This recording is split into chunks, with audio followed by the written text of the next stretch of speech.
গত কয়েক মাসে যুক্তরাষ্ট্রের সরকার আমদানি শুল্ক থেকে বিপুল পরিমাণ রেভিনিউ জেনারেট করেছে। এটি এমন এক রাজস্ব উৎস যা 2 দশক ধরে দেখা যায়নি। জুন মাসে আমদানি শুল্ক থেকে আসা রাজস্ব উৎস ছিল প্রায় $27 বিলিয়ন এবং এটি জুলাই বেড়ে দাঁড়ায় $29.6 বিলিয়ন, যা এখন নতুন মাসিক রেকর্ড। এই ট্যারিফগুলো কর ব্যবস্থাপনায় এখন প্রায় 5% অবদান রাখছে, যেখানে আগে ছিল মাত্র 2%।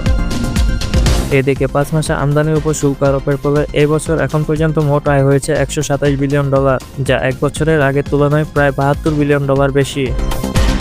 ট্যারিফ আয় থেকে ধারণা করা হচ্ছে, বিশেষ করে ট্রাম্পের দ্বিতীয় মেয়াদে সরকার সারা বছর ধরে $300 বিলিয়ন বা তারও বেশি আয় করতে পারবে। তবে এই নীতির বিরুদ্ধেও রয়েছে বিভিন্ন আইনি চ্যালেঞ্জ।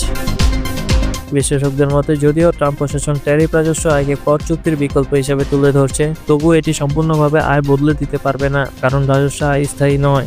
শুধু ট্যারিফের উপর নির্ভর করে সরকারের পূর্ণাঙ্গ রাজস্ব ঘাটতি পূরণ করা সম্ভব নয়। তথ্য অনুযায়ী নতুন ট্যারিফ নীতি ভোক্তার ভারসাম্যকে ধাক্কা দিয়েছে, কারণ অনেক আমদানিকারক এখন পর্যন্ত বাড়তি ঘাটতি ভোগ করছে এবং গ্রাহককে ওই পণ্যটি বাড়তি মূল্যে ক্রয় করতে হচ্ছে।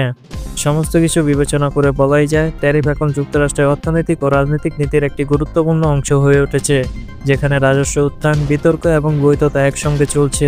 আগামী দিনে এটি কর প্রশাসন ও আন্তর্জাতিক অর্থনীতিকে প্রভাবিত করবে।